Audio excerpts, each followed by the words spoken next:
আসসালামু আলাইকুম ওয়া রাহমাতুল্লাহ। অষ্টম শ্রেণীর সুপ্রিয় শিক্ষার্থী বন্ধুরা, ইংলিশ এসবি এর আরেকটি নতুন ক্লাসে তোমাদের সবাইকে স্বাগতম। সো বন্ধুরা, গত ক্লাসে আমি তোমাদের ইংলিশ এসবি এর fourth experience paraphrasing and rephrasing এই এক্সপিরিয়েন্সের 4.4.2 এই অ্যাক্টিভিটি নিয়ে আলোচনা করেছি।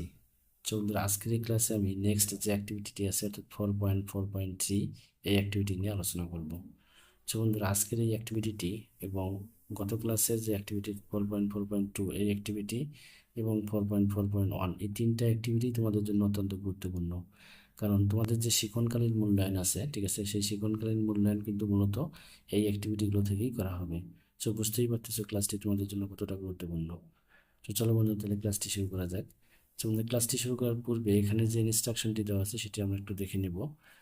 সো বন্ধুরা, ইনস্ট্রাকশনটি পড়ার আগে আমি তোমাদেরকে আরেকটি কথা বলতে চাই। তোমরা যাতে ক্লাসটি খুব ভালোভাবে বুঝতে পারো, এই জন্য আমি পুরো ক্লাসটি বাংলা সহ মানে বাংলা সহ আলোচনা করব, যাতে করে ক্লাসটি তোমরা একবার দেখলেই বুঝে যাও। সো চলো তাহলে আমরা সেখানে চলে যাই। সো বন্ধুরা দেখো, অ্যাক্টিভিটি 4.4.3, ঠিক আছে। এখানে কি বলা হচ্ছে দেখো, let's do a project work. So বন্ধুরা, এখানে কিন্তু এগুলোই কিন্তু বলা আছে। এখানে যেগুলো আমি দেখা আছে এগুলোই কিন্তু ইংলিশে এখানে তোমার মানে ইংলিশ ইয়ে করা আছে, ঠিক আছে, মানে বাংলা সহ আলোচনা করা আছে। সো চলো তাহলে দেখে নিই আমরা। Activity 4.4.3, let's do a project work in groups of 4 to 6। অর্থাৎ বলা হচ্ছে 4 থেকে 6 জনের দলে একটি প্রজেক্ট ওয়ার্ক করি। সো প্রজেক্ট ওয়ার্ক হচ্ছে কোনো ওয়ার্ক বলতে কি, যে কোনো একটা নির্দিষ্ট একটা কাজকে বোঝানো হচ্ছে, ঠিক আছে, যে কাজগুলো অনেকজন মিলে বা বেশ কয়েকজন মিলে এবং দীর্ঘ সময় ধরে করা হয়, ঠিক আছে, যে কাজগুলো করতে অনেক সময় লাগে আর কি, এই ধরনের কাজগুলো হচ্ছে প্রজেক্ট ওয়ার্ক। আর follow the guidelines to complete the work, অর্থাৎ এই কাজটি করার জন্য নির্দেশনাগুলো অনুসরণ করো। গাইডলাইন্স ফর ইউ, তোমার জন্য যে নির্দেশনাগুলো দেওয়া আছে, দেখো যে এ থেকে, বন্ধুরা দেখো এখানে যে আমাদের এই কাজটি করার জন্য এখানে কিছু গাইডলাইন দেওয়া আছে। এ থেকে শুরু করে একবারে তোমার দেখো এখানে আই পর্যন্ত, ঠিক আছে, এ থেকে আই পর্যন্ত এখানে আমাদের কিছু গাইডলাইন দেওয়া আছে। এই গাইডলাইন অনুযায়ী আমাদের এই কাজগুলো করতে হবে, ঠিক আছে বন্ধুরা। তো চলো তাহলে আমরা কাজটি শুরু করি। সো বন্ধুরা, ফার্স্ট যে গাইডলাইনটি আছে দেখো এখানে, list all the household chores usually the family members do, you can list them in the following way, add as many as rows as you need. তো সাধারণত পরিবারের সদস্যরা গৃহস্থলীর যে কাজগুলো করে সেগুলো তালিকা তৈরি করো, ঠিক আছে। তুমি নিজের মতো করে তালিকা করতে পারো, যতগুলো প্রয়োজন ততগুলো সারি যোগ করতে পারো, ঠিক আছে। অর্থাৎ এখানে বলা হচ্ছে আমাদের যে আমাদের পরিবারের সদস্যরা যে বিভিন্ন কাজগুলো করে, ঠিক আছে, সেগুলো একটা তালিকা তৈরি করতে হবে, ঠিক আছে। এবং কাজগুলো আমরা এই তালিকাটি এইভাবে করতে পারি এবং প্রয়োজন হলে আমরা এখানে আরও সারি যোগ করতে পারি, ঠিক আছে।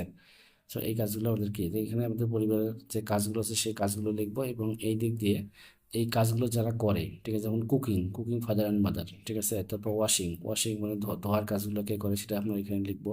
সার্ভিং ফুডস মানে খাবার সরবরাহ, খাদ্য সরবরাহ করে কারা কারা তার নামটা এখানে লিখবো, ঠিক আছে। এইভাবে আমরা কাজগুলো লিখবো এবং ডাক পাশে কারা করে এই কাজগুলো সেটা লিখবো, ঠিক আছে। তাহলে আমাদের এ নাম্বার যে গাইডলাইনটি আছে বা এ নাম্বার যে নির্দেশনাটি আছে তার কাজ হচ্ছে কি, যে বিভিন্ন পরিবার থেকে কি আমাদের কি করতে হবে, পরিবার থেকে যে কাজের তালিকা তৈরি করতে হবে এবং কাজগুলো কারা করে সেটা লিখতে হবে এখানে, ঠিক আছে। তো আশা করি বুঝতে পারছো। তো দেখো তাহলে এই নাম্বার যে আমরা যে কাজটি দেখবো, দেখো এই নাম্বারে কি হচ্ছে, যে আমরা দেখো এখানে কাজের নামগুলো লেখা হয়েছে, ঠিক আছে, কাজের নামগুলো এখানে লেখা আছে এবং এই কাজগুলো কারা করে সেটা কিন্তু এইদিকে ডান দিকে লেখা আছে, ঠিক আছে। তোমরা এইভাবে লিখবা। সো তোমরা লিখতে গেলে হয়তো বা এগুলো চেঞ্জ হতে পারে। ধরো ওয়াশিং ক্লোথস, কাপড় ধোয়া, কাপড় ধোয়ার কাজ এখানে মাদার অ্যান্ড সিস্টার দেওয়া আছে, ঠিক আছে। অথবা অন্য কোনো ফ্যামিলিতে বা তোমার ফ্যামিলিতে দেখা যাচ্ছে কি যে কাপড় ধোয়ার কাজটি মাদার করতে পারে বা সিস্টার করতে পারে অথবা অন্য কোনো কাজের লোকও করতে পারে, ঠিক আছে। সো এগুলো কিন্তু চেঞ্জ হতে পারে, জাস্ট এগুলো একটু নমুনা অ্যান্সার, ঠিক আছে, যে এগুলোর হেল্প নিয়ে তোমাদেরকে এভাবে করতে হবে, ঠিক আছে। এখানে যেমন ধরো ফিডিং পেটস মানে গৃহপালিত পশু পাখিদের খাবার দেওয়া, এখানে দেওয়া আছে ব্রাদার। সো অন্য কোনো ফ্যামিলিতে হয়তো বা ফাদারও হতে পারে বা মাদার হতে পারে অথবা সিস্টার হতে পারে, ঠিক আছে, এভাবে আমাদেরকে লিখতে হবে। সো আশা করি বুঝতে পারছো যে আমাদের এ নাম্বার যে গাইডলাইনটি আছে তার কাজটি কিভাবে করতে হবে, আশা করি বোঝা গেছে, ঠিক আছে। সো বি নাম্বার দেখো এখানে, বি নাম্বার এখানে কাজ হচ্ছে কি, then every member of the group will make 3 grids and collect information using the grids from their friends, teachers and neighbors. ঠিক আছে, every member of the group will collect information from at least 3 families. অর্থাৎ বলা হচ্ছে এখানে দেখো, দলের প্রত্যেক সদস্য 3টি গ্রিড তৈরি করবে এবং তাদের বন্ধু বান্ধব শিক্ষক বা প্রতিযোগীদের গ্রিড থেকে তথ্য সংগ্রহ করবে। প্রত্যেক সদস্য কমপক্ষে 3টি পরিবার থেকে তথ্য সংগ্রহ করবে।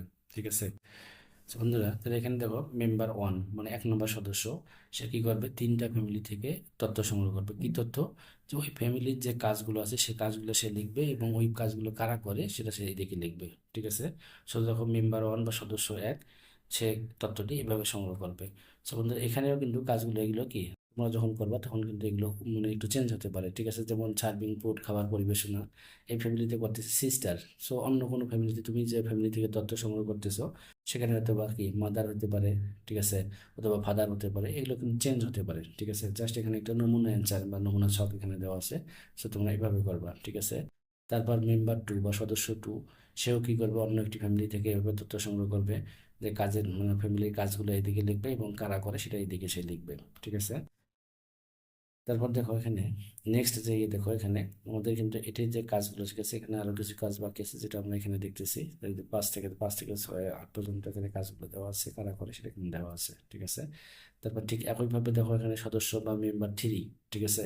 তৃতীয় মেম্বার কি করলো, অন্য একটা ফ্যামিলি থেকে সে কাজগুলো মানে ফ্যামিলির কাজগুলো সে এখানে লিখছে এবং ওই কাজগুলো কারা করে সে সেখানে লিখে ফেলছে। ঠিক আছে। সো তোমরা এইভাবে এগুলো লিখবা। ঠিক আছে। অথবা তোমাদের এগুলো কিন্তু চেঞ্জও হতে পারে। তারপর দেখো সি নাম্বার কি বলছে এখানে,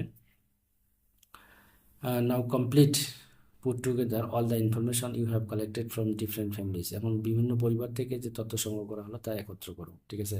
সো বন্ধুরা, এখন আমাদের কাজ হচ্ছে এই যে তিনজন সদস্য, ঠিক আছে, তিনজন সদস্য যে বিভিন্ন পরিবার থেকে যে তথ্যগুলো সংগ্রহ করলো। ঠিক আছে। এই তথ্যগুলো আমরা কি করব? ঠিক আছে। এই তথ্যগুলো আমরা নতুন করে কি করব, আরেকটা গ্রিডে, ঠিক আছে, আরেকখানে আমরা কি করব, অ্যাড করব। ঠিক আছে। তো দেখো এখানে যেমন দেখো এখানে একটা আর এরকম একটা ছক তৈরি করতে হবে। ছক তৈরি করবো, দেখো এটা কেজি মেম্বার ওয়ান মানে 1 নম্বর সদস্য, যে তথ্যগুলো যে ছকটি যারা ইয়ে হচ্ছে সে তার এখানে মেম্বার ওয়ানের ছক হচ্ছে এখান থেকে এই পর্যন্ত। ঠিক আছে। এই এখানে কাজের তালিকাগুলো দেওয়া আছে, তারপর কাজগুলো কে করে সেগুলো লিখছে। তারপর মেম্বার টু বা সদস্য টুর কাজগুলো হচ্ছে এগুলা এবং কারা করে সেটা এটা। তারপর মেম্বার থ্রি। ঠিক আছে।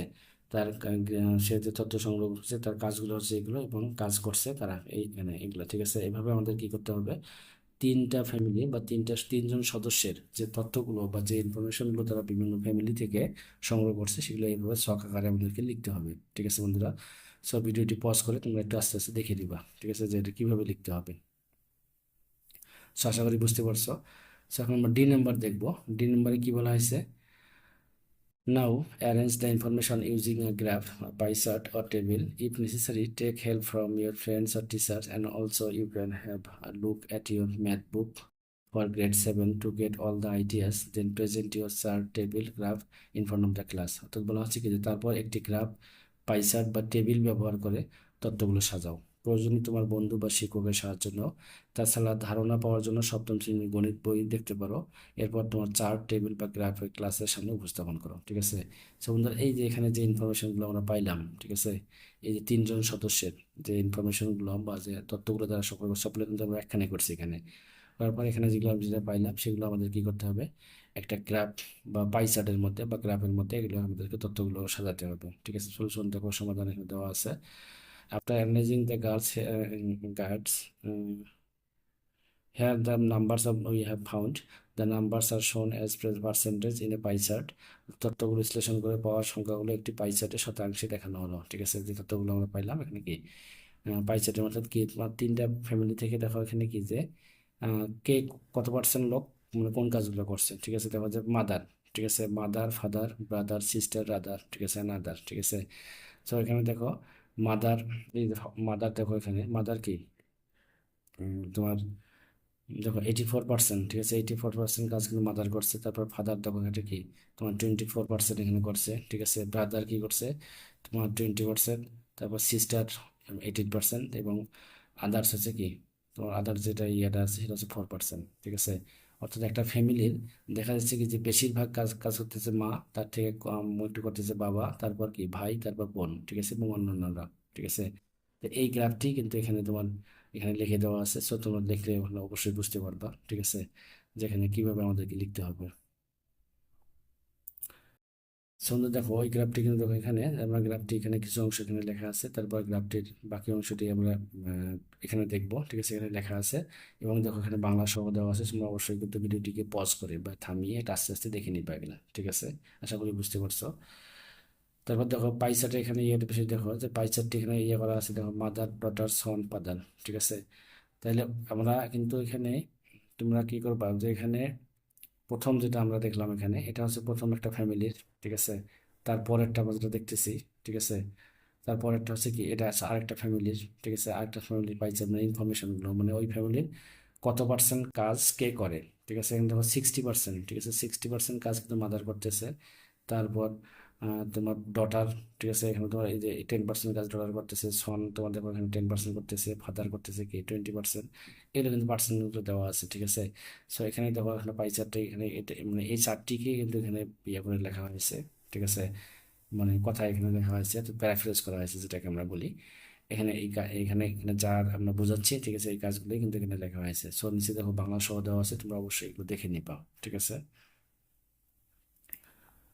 সুন্দর দেখো নেক্সট, তারপর আর টেবিল আকারে দেখো 3 নম্বর যে ফ্যামিলিটি আছে সেই ফ্যামিলির এখানে ইয়াটা, ঠিক আছে, মানে তৃতীয় ফ্যামিলি বা থার্ড মেম্বার যে ইনফরমেশনগুলো কালেক্ট করছেন সেই কারেক্ট ইনফরমেশনগুলো এখানে টেবিল আকারে লেখা হয়েছে। দুইটা পাইচার্ট আকারে দেখানো হয়েছে আর একটা এখানে কি টেবিল আকারে দেওয়া হয়েছে, যে মাদার কাজ করে 60%, ফাদার করে 10%, ব্রাদার আছে 10% এবং সিস্টার 20%, ঠিক আছে, এই হচ্ছে টোটাল হচ্ছে 100%। সুন্দর দেখো এই কাজগুলোকে কি আবার এখানে তোমার ইয়া মানে টেক্সট আকারে লেখা হয়েছে এবং বাংলা সহ দেওয়া আছে, তোমরা অবশ্যই কিন্তু এগুলো দেখে নিবা, ঠিক আছে। তারপর দেখো গ্রাফ, ঠিক আছে, এটা গ্রাফ তৈরি করা আছে, ওগুলোকে আবার গ্রাফ আকারে লেখা হয়েছে। তাহলে প্রথমত কি আমরা পাই চার্টে দেখলাম, তারপর কি টেবিল আকারে দেখলাম এবং এখানে কি গ্রাফ আকারে দেওয়া আছে, ঠিক আছে। তোমরা যে কোনো একভাবে এগুলো করতে পারো, ঠিক আছে। সো দেখো গ্রাফের মধ্যে কি হচ্ছে এখানে ফাদার, ঠিক আছে, ফাদার করতেছে কত 10% কাজ করে, তারপর সন 10% করে, ডটার করতে করতেছে 20%, তারপর মাদার করতেছে 60%, ঠিক আছে। তো ওই পার্সেন্টেজগুলো দেখো এখানে ওই পার্সেন্টেজগুলোকে কিন্তু এখানে ইয়ে আকারে লেখা হয়েছে, এগুলোকেই এখানে গ্রাফ আকারে লেখা হয়েছে, ঠিক আছে, এবং এই গ্রাফটিকে এখানে আবার টেক্সট আকারে লেখা হয়েছে, ঠিক আছে। এখানে বাংলা সহ দেওয়া আছে, তোমরা অবশ্যই এগুলো দেখে নিবা, ঠিক আছে। নেক্সট যে কাজটি আছে দেখো এখানে, সো ওটার বাকি অংশটি এখানে আছে, ঠিক আছে, বাকি অংশটি তোমরা দেখে নিবা এখানে। তারপর ই নাম্বার, ঠিক আছে, দেখো নাও ই এই নাম্বার যেটা ইয়ার অ্যান্সারটি আছে, present the arrange information in front of the class, সংগৃহীত তথ্যগুলো ক্লাসের সামনে উপস্থাপন করো। সো এগুলো তো অবশ্যই তোমাকে নিজে করতে হবে, মানে যে কাজগুলো আমরা দেখলাম, ঠিক আছে, মানে কি তোমার পাই চার্টে করলাম, তারপর কি টেবিল আকারে করলাম এবং বা গ্রাফ আকারে করলাম, ঠিক আছে, এগুলো সবগুলো আমাদের ক্লাসের মধ্যে উপস্থাপন করতে হবে। তারপর এফ নাম্বার কি বলছে দেখো এখানে, এফ নাম্বার বলছে it's time to work to text individually reflect on your experience on doing the activities. এখন এই সময় তোমার কাজগুলো করার সময় অভিজ্ঞতা বর্ণনা করে পৃথকভাবে একটি টেক্সট লেখো, ঠিক আছে। এই কাজগুলো করতে গিয়ে তোমার যে অভিজ্ঞতা হয়েছে, ঠিক আছে, সেটা কি টেক্সট আকারে লিখতে হবে। সো বন্ধুরা দেখো এখানে মাই experience on doing the activities, মানে এই কাজগুলো করার সময় আমার যে অভিজ্ঞতা হয়েছে সেই এক্সপিরিয়েন্সটা আমি এখানে লিখেছি বা এখানে লেখা আছে। সো তোমরা একটু দেখে নিবে এগুলো, ঠিক আছে।